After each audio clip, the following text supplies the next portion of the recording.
Assalamualaikum warahmatullahi wabarakatuh.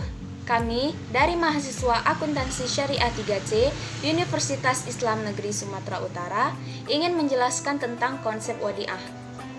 Sebelumnya, saya akan memperkenalkan anggota kelompok saya terlebih dahulu. Kami dari kelompok 5 yang beranggotakan saya sendiri, Dea Frinal Saputri selaku moderator dan pemateri pertama.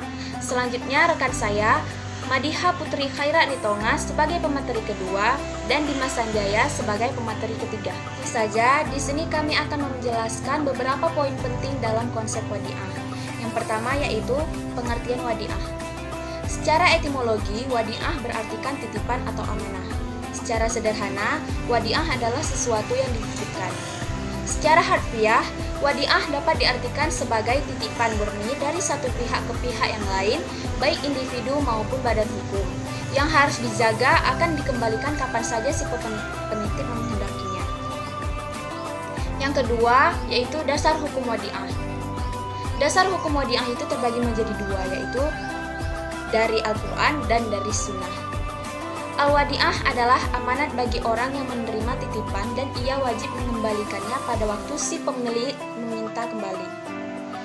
Dan yang as-sunnah, tunaikanlah amanat itu kepada orang yang memberi amanat kepadamu dan jangan kamu mengkhianati orang yang mengkhianatimu. Hadis riwayat Abu Daud dan Al-Tirmizi. Dari Quran Surat An-Nisa ayat 58 yang berbunyi, sesungguhnya Allah menyuruh kamu menyampaikan amanat kepada yang berhak menerimanya dan menyuruh kamu apabila menetapkan hukum di antara manusia supaya kamu menetapkan dengan adil. Sesungguhnya Allah memberi pengajaran yang sebaik-baiknya kepadamu. Sesungguhnya Allah Maha mendengar lagi Maha melihat. Selanjutnya yang ketiga, hukum menerima wadiah. Yang pertama yaitu sunnah. Dihukumkan sebagai sunat karena wadiah sebagai salah satu akad dalam rangka tolong-menolong sesama insan disyariatkan dan dianjurkan dalam Islam. Yang kedua yaitu makruh. Dihukumkan sebagai makruh yaitu dalam hal si penerima titipan mempunyai keyakinan bahwa sebenarnya dia dapat menjaga barang titipan itu sebagaimana mestinya. Akan tetapi, dia sangsi dengan adanya barang titipan itu dalam penjagaannya akan mengakibatkan dia tidak berlaku amanah atau khianat. Yang ketiga, wajib. Diwajibkan menerima benda-benda titipan bagi seseorang yang percaya bahwa dirinya sanggup menerima dan menjaga benda-benda tersebut, sementara orang lain tidak ada seorang pun yang dapat dipercaya untuk memelihara benda-benda tersebut. Yang keempat, haram. Dihukumkan menjadi haram apabila orang yang menerima barang titipan tidak mampu memeliharanya. Selanjutnya akan dibahas oleh rekan saya Madiha Putri Khairat Nitonga.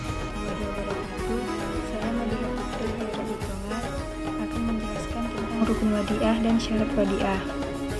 Menurut ulama fikih Imam Abu Hanifah, rukun wadiah itu hanyalah ijab dan qabul. Tetapi menurut para jumhur ulama, rukun wadiah itu ada 3, yakni orang yang berakad, barang titipan, yang ketiga sikhat, ijab dan qabul. Yang kedua yaitu syarat wadiah. Syarat wadiah ada 3. Yang pertama, orang yang berakad. Orang yang berakad hendaklah orang yang sehat, di antaranya yaitu baligh, berakal, dan ada kemauan sendiri. Yang kedua, barang titipan. Benda yang dititipkan disyaratkan harus benda yang dapat disimpan. Syafi'iyah dan Hanabila mensyaratkan benda yang dititipkan harus mempunyai nilai atau qimah dan dipandang sebagaimana walaupun najis. Yang ketiga yaitu sikhat atau akad. Syarat sikhat yaitu kedua belah pihak melafazkan akad, yaitu antara orang yang memberi titipan dan orang yang diberi titipan.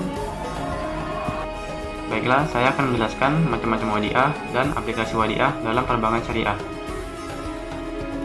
Macam-macam wadiah terbagi atas 2. Yang pertama, wadiah tiada amanah. Para ulama ahli fikih mengatakan bahwa akad wadiah bersifat mengikat kedua belah pihak. Akan tetapi, apakah orang yang tanggung jawab memelihara barang atau bersifat ganti rugi?